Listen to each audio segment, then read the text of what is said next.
Então, a gente estava falando na aula passada sobre religião. Por favor, deixa eu terminar esse assunto, que a gente precisa iniciar outro assunto, tá? Então, a gente está falando de religião e o processo de mudança da religião. Então, a gente viu, certo? Que dentro da religião a gente teve a secularização, ou seja, a perda da Igreja Católica, né, em si, de importância realmente em decisões. Que eu falo que decisões são essas? Decisões políticas, certo? Então, a religião ela passou, né, de ser o centro das decisões, das tomadas de decisões humanas e sociais. E é isso através da secularização.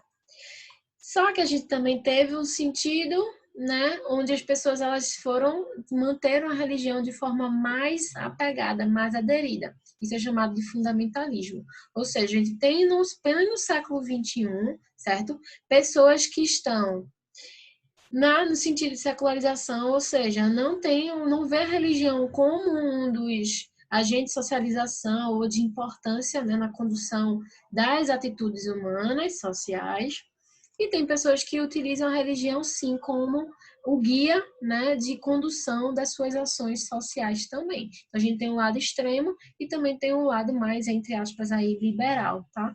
Mas não tão apegado assim à religião. Outra forma de mudança social, que eu parei aí, foi a orientalização do Ocidente. O que é isso? As práticas religiosas envolvendo o Oriente, elas estão sendo adquiridas ou estão sendo praticadas pelo Ocidente. Que exemplos de práticas são essas? Como o yoga, tá? A acupuntura, o pilates, o hinduísmo, o budismo, esses sistemas religiosos, eles estão sendo, né? A meditação, estão sendo introduzidos na nossa sociedade, certo? Só que elas não estão sendo, algumas delas, né, não estão sendo inseridas na sociedade como Professora? uma prática religiosa, tá? Ô, Calma, professora, rapidinho. yoga. Ah, sim, desculpa. Prossiga.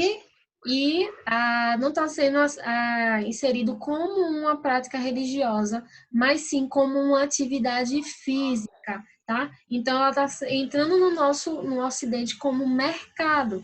Então, você, em vez de praticar yoga, como se fosse para a yoga, né?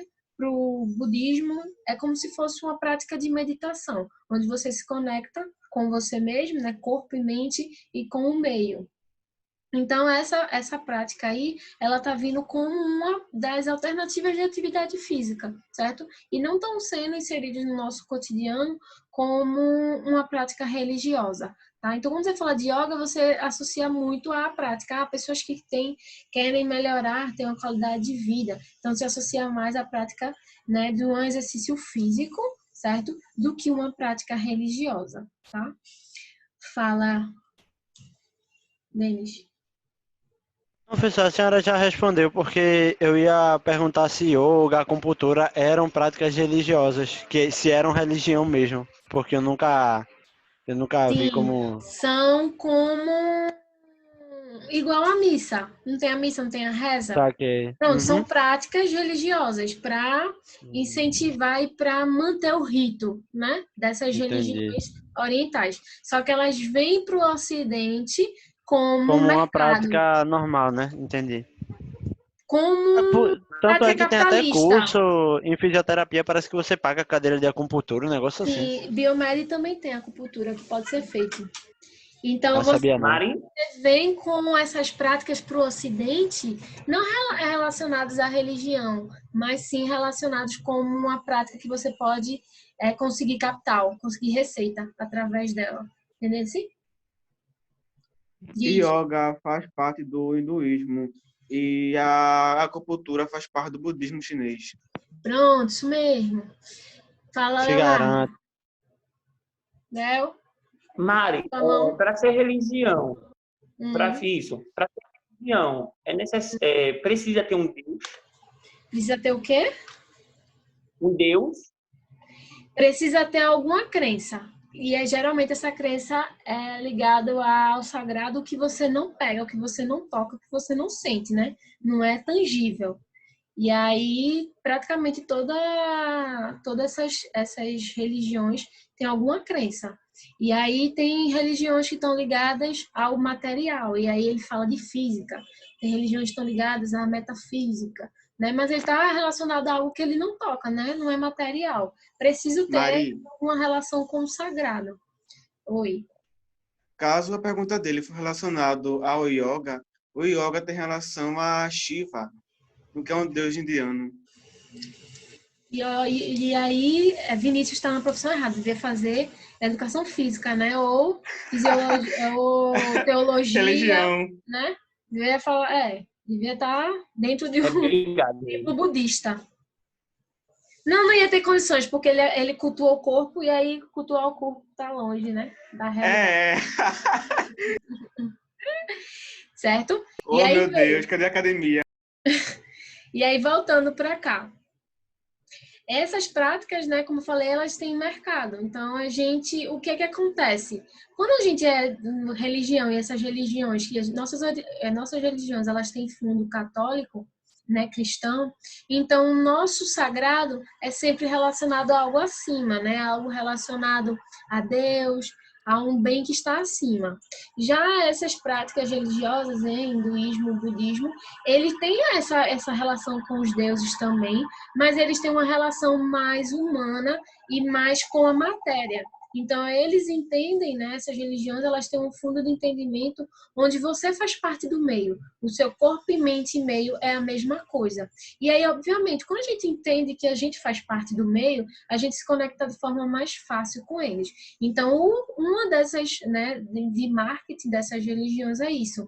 É a gente deixar de só se apegar a Deus, a algo que a gente não consegue, né, não tem influência, para algo que a gente consegue, né, se manipular e consegue realmente trabalhar. Então, essas práticas, elas estão ganhando força porque, de fato, elas melhoram a nossa qualidade de vida, porque elas entendem, né, elas fazem com que o indivíduo ele se perceba no meio, ou seja, que ele se perceba como parte do meio. E aí, obviamente, ele entende que ele faz parte daquilo ali, que matéria é matéria, e aí eles conseguem, né, ter uma visão, um conhecimento melhor sobre o mundo, sobre si, né, um autoconhecimento. E aí, obviamente, elas estão ganhando forças dentro aqui do Ocidente, tá?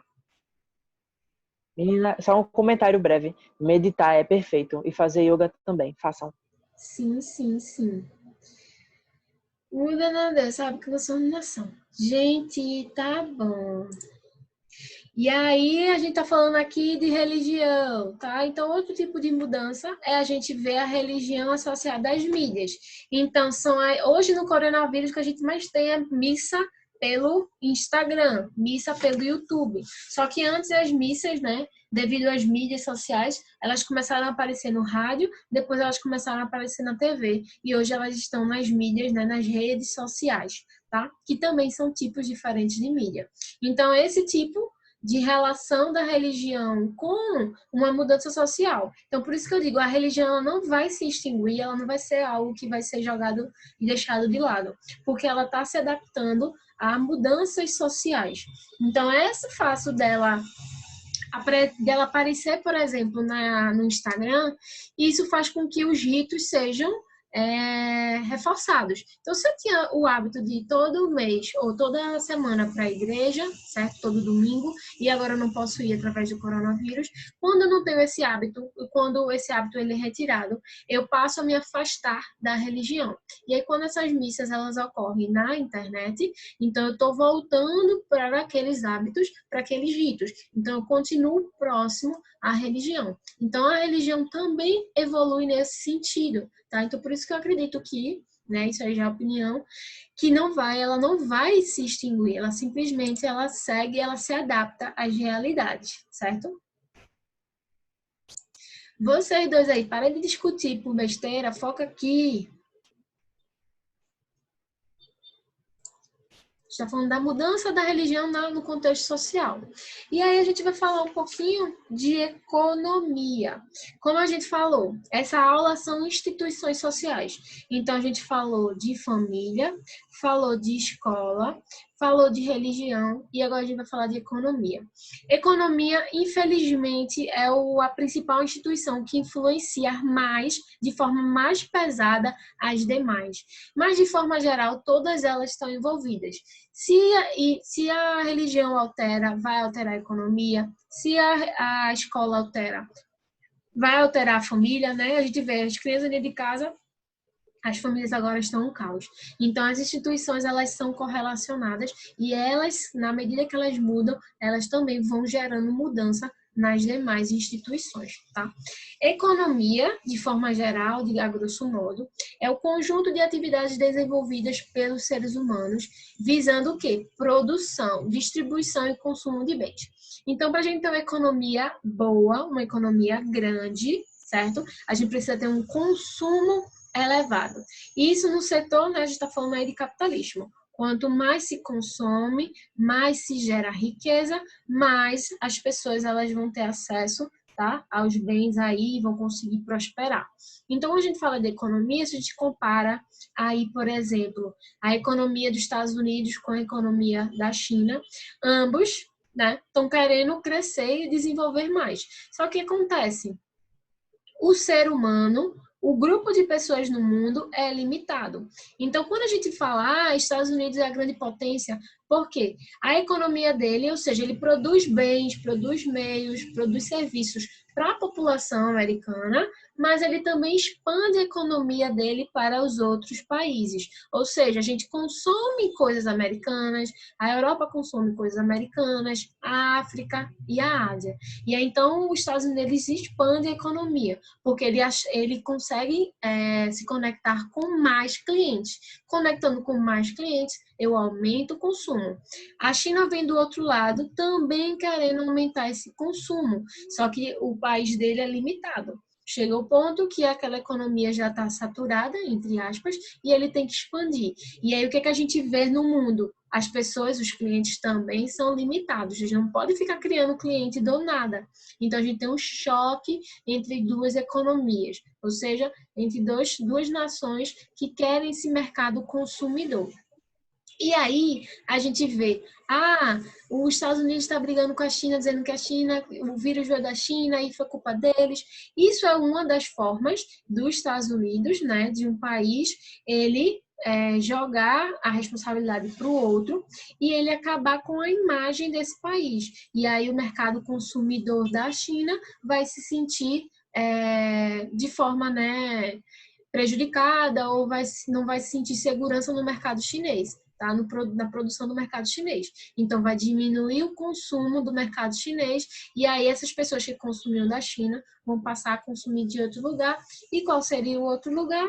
Provavelmente dos Estados Unidos, tá? Então, a gente tem aí o conflito, principalmente esses conflitos entre guerras, né, essas guerras a gente fala religiosa e civil, a gente pode olhar no fundo do baú, a questão é de consumo aí, a questão de quem vai alcançar aquele cliente vai consumir de quem.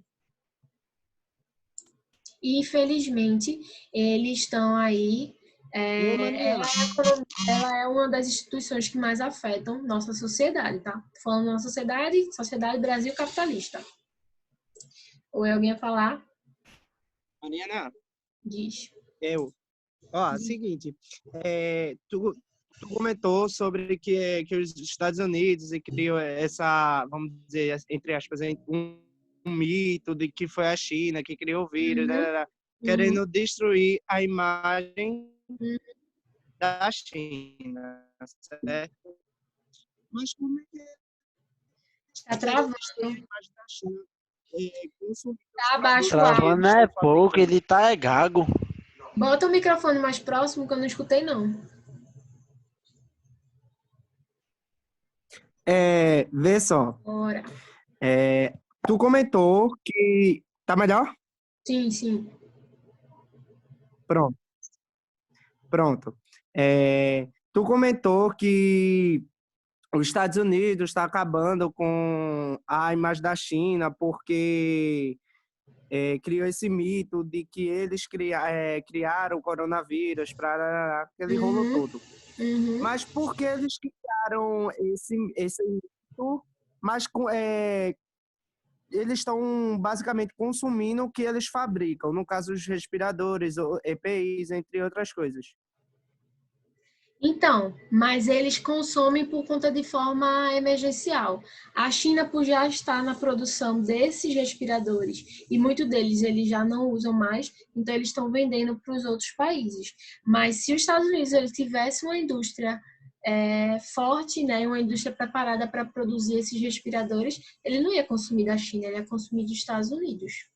Entendeu? E aí isso porque essas economias elas são interligadas. Então a gente fala, o Brasil ele é agronegócio, ele é, né, agrotech, agropop, agro é tudo.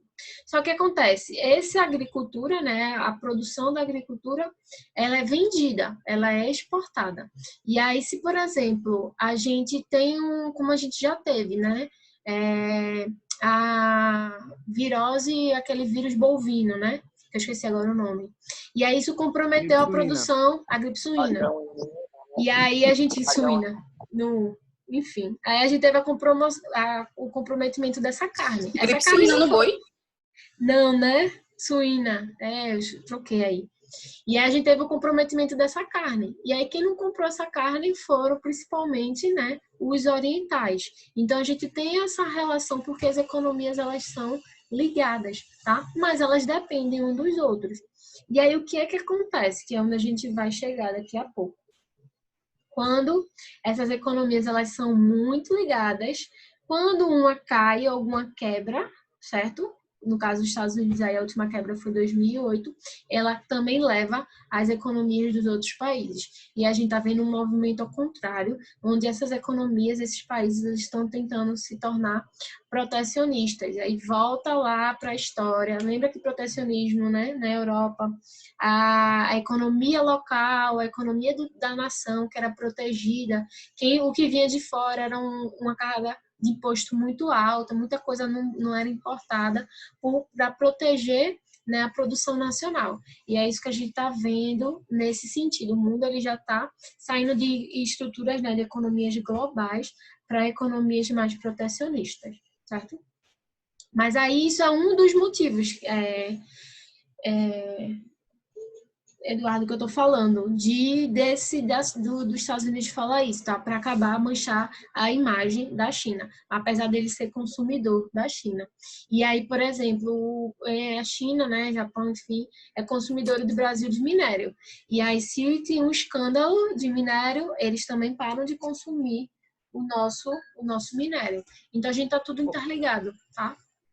A gente não sofre tanto com a indústria, a parte industrial, porque a nossa indústria ela não é desenvolvida como nos outros países. Então, nossa economia ela não é tão boa assim, porque a gente vende, né, o material, a agricultura, e, por exemplo, eu vendo soja e compro iPhone dos americanos. Então, o valor da mercadoria é muito maior, ou seja, ele lucra muito mais na venda do iPhone do que a gente na venda da soja, né? Se a gente falar aí por peso, enfim, por material, tá? Então, eles têm um valor agregado muito maior e a gente tem um valor agregado menor. Então, a gente tem que vender mais o processo, nossas safras, enfim, nossa parte da agricultura, para poder consumir esse mercado aí, né, esses produtos industrializados. Oi. Oi. Sumiu. E aí, falando, né, voltando aqui para a economia, a gente está falando de economia no sistema capitalista, né? Então, a economia, ele visa responder 3 problemas. O que quando produzir, ou seja, eu vou produzir o quê? Vou produzir uma máquina, um respirador? Quanto eu vou produzir? 1 bilhão de respiradores ou 100 mil respiradores? Como é que eu vou produzir? Com que tecnologia eu vou produzir? Quais materiais que eu vou produzir? Quais são os recursos? Certo? Vou gastar quanto? Vou degradar quanto o meio ambiente na produção daquilo ali? E para quem eu vou produzir? Eu vou produzir esse 1 milhão de respiradores para o mundo ou para um consumo local, um consumo internacional, certo? Para quem eu vou produzir isso aí, certo? Então, a economia, ela tenta buscar a eficiência e a equidade. O que é isso? Quando a gente produz alguma coisa, a gente tenta produzir mais para ganhar em larga escala. Ou seja, eu produzo um celular, quando eu descubro como produzir um celular bonitinho, eu tento produzir mais de um celular para eu ganhar na escala. Depois que eu produzo o celular, certo? Que ele está bonitinho, o que é que a gente faz dentro da indústria? A gente tenta economizar os recursos. Ou seja, eu preciso de tanto minério, eu preciso de tanto material plástico, de tanto ferro, de tanto, enfim, dessas placas, né? Eu preciso de tanto assim para produzir? Não. Aí vai se tornando mais eficiente, porque em quantidades menores a gente consegue produzir a mesma coisa com a mesma qualidade. Então, isso você está se tornando eficiente. E para quem produzir? Aquela pessoa, ela tem capacidade para comprar o meu produto ou não tem capacidade de comprar. Quando eu digo capacidade, é renda. Aquela pessoa, ela pode comprar ou não pode comprar o que eu estou produzindo. Se tem mais gente que pode comprar, ou seja, se meu produto ele não é tão caro assim, então eu vou vender mais. Mas se o meu produto é muito caro, eu não vou conseguir vender tanto. Eu posso vender para um nicho de mercado, ou seja, para pessoas exclusivas, ou seja, pessoas que têm money, pessoas que são ricas. E essas pessoas, elas podem pagar muito mais para aquele produto, tá? Então, a gente fala aí que a gente estava escutando uma discussão sobre a máscara. A gente vê a máscara, que é um dos itens agora importantes para o uso, né? E aí tem marcas de grife aí produzindo máscaras por 700, 600 reais. Esse tipo de máscara é a mesma máscara de uma normal que você faz em casa, certo? Mas existe aí um valor agregado diferente. Aquilo ali está falando de luxo, de status social. Então, aquelas pessoas, elas pagam mais por aquilo, em frente às outras que não têm status social ou que não têm dinheiro, não conseguem adquirir aquela máscara ali, tá? Então, dentro do mercado, a gente tem as empresas que vão produzir algo para a massa e vamos ter empresas que vão produzir algo para o nicho de mercado. Isso está errado? Isso não é questão de estar errado, isso é questão do sistema capitalista, tá? Onde existem classes sociais em quem tem mais, compra-se mais, paga-se mais caro, quem tem menos não consegue consumir tanto assim, tá? Mas na questão das pessoas que se preocupam com a quantidade ao invés da qualidade. Nesse caso aí, é um dos fatores, né? Se você se preocupa com a quantidade, então, por exemplo, se você se preocupa com a quantidade, você vai comprar 5 blusas que não têm qualidade, certo? Mas essas blusas não vão durar tanto tempo assim. Se você preza pela qualidade, você vai comprar uma única blusa e ela vai durar muito mais tempo, certo? Nari, com base ainda sobre as acusações contra a China, qual seria o impacto futuro da economia e nas negociações mundiais? O que acontece? No caso da China, a gente já tem um freio da economia deles, porque a população, de forma geral, né, o indivíduo, nós, cidadãos aqui, acha que a produção deles, quando a gente importa, vai vir com o vírus, né? Só que toda produção ele tem um processo de higienização, então, teoricamente, não viria com os vírus, mas a gente, cidadão comum, normalmente não tem acesso a isso. Então, as exportações do material, né, que a China produz, ela já vai diminuir, tá? Então, a China ela vai ter que reinventar, fazer outras negociações, por exemplo, comprar matéria-prima mais barata para poder o produto final ser mais barato e aí o preço mais barato chamar mais atenção, certo? Ele vai ter que aí criar alternativas no plano aí de macroeconomia, tá? Mas isso o que o Trump faz com a China, essas acusações, podem ser verdadeiras, tá? Podem ser falsas. Mas a gente sabe que quando a gente acusa sem dados, ou seja, sem provas, a gente está querendo acabar com a imagem daquela pessoa e não necessariamente resolver o problema. Então, quando ele joga essas acusações sem prova nenhuma, tá? Então, ele está, de fato, querendo atingir a imagem da China, tá? A China ela já foi estigmatizada há muitos anos, né? Devido ao produto de baixa qualidade. Hoje ela já está com um patamar e a gente já entende que o produto chinês ele não é de baixa qualidade. Existe, lógico, ainda assim as piratarias, mas existe produto de qualidade. E aí, quando a gente joga mais um estigma dizendo que eles são culpados da virose, né, da pandemia mundial, não sei o que, não sei o que, não sei o que, a gente está jogando mais um processo aí de discriminação para cima deles, tá? E aí tem toda a confusão associada dessas economias aí, tá? Isso é macroeconomia, que tem que resolver aí são eles, mercado comércio exterior, relações internacionais, entre as embaixadas, né, os representantes aí, eles que resolvam isso aí, tá? E aí a gente fala, né, em relação à economia, então, de forma geral, sempre existiu um grupo dentro da nossa sociedade que ele tinha mais poder, mais prestígio. E aí eu falo, desde lá da época da descoberta do fogo, né, de como manipular o fogo, quem sabia manipular o fogo, ele tinha status, ele tinha mais prestígio do que os outros que não sabiam controlar o fogo, tá? E aí a gente acompanha a evolução da economia através do processo, né, do início da Então, Revolução Agrícola. desde o início dos tempos, já existia uma pirâmide social de quem tinha mais poder, entre Isso, aspas. Só que o poder foi distinguido com o tempo. o poder Tipo, ele hoje é dinheiro. muda a moeda, exato. Antes era o Entendi. fogo, depois era o grão, depois passou a ser a moeda, aí depois Depois volta o para o ouro, pá, não grão, sei o aí quê. depois volta o ouro, aí depois volta para terra, quem tem mais terra, quem tem mais Terra tem território. mais. E depois Sei, quem tem saquei. mais escravos, aí depois não pode mais ter escravo, volta para quem tem terra. E aí depois quem tem Professora, Aí, terra e quem tem indústria, quem tem empresa. Entendeu? professora, entendi. Rapidinho, deixa eu responder a line aqui. Mas essa questão da pirataria não está tão acentuada como antes. Diminuiu? Sim, diminuiu. Mas ela ainda tem aquele, né? O mito de China ainda é bem acentuado. Só que a China agora ela não investe só nesse material, né? Como a gente está visualizando blusa, camisa, essas coisas. Ele também tem um polo de tecnologia muito elevado. E aí eles estão, né? Eles passaram desse processo de pirataria para ser realmente uma potência de tecnologia.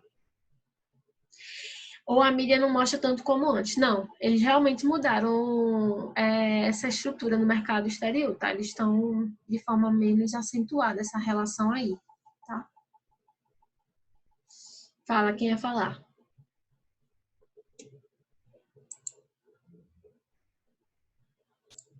Oxe, cadê Vinícius? Ele não ia falar? Sei lá. Então, voltando aqui para a Revolução. Então, a gente vê a Revolução Agrícola, quando as pessoas Tá abaixo. eles conseguiam ver fazer a produção, né, definir o que eles iam produzir, definir o quanto eles produzir, e aquele excedente era moeda de troca, né, entre as pessoas, certo? Então, quem sabia produzir, né, como produzir, tinha o poder aí, os prestígios, tá? Isso aí acho que é a internet, viu? Que eu tô falando alto, o meu computador tá a mesma Aqui tá coisa. normal. E aí, falando depois, né, a gente sai da zona rural, da agricultura, a gente vai para a Revolução Industrial. Então, o surgimento das fábricas. Então, nesse processo aí de evolução da economia, quem passou a ter mais prestígio é quem era dono das fábricas e os banqueiros, né? Essas pessoas que seriam aí a burguesia. Então, a gente passou a ter uma economia voltada para o bem industrial. Ou seja, quanto mais se produzia, mais se vendia, maior é o lucro. E aí, como eu falei, o mercado ele se esgota. Depois que todo mundo consome, todo mundo já consumiu, ele não vai continuar consumindo na mesma velocidade. Então, ele expande o mercado. E aí a gente tem esse processo aí de exportação, de levar a mercadoria para outras nações. E aí a gente agora está no processo, né, de revolução da informação. Então, acredita-se que quanto mais informação você tem sobre o mercado consumidor, quem é seu cliente, o que ele consome, o que ele gosta, o que ele quer, tá?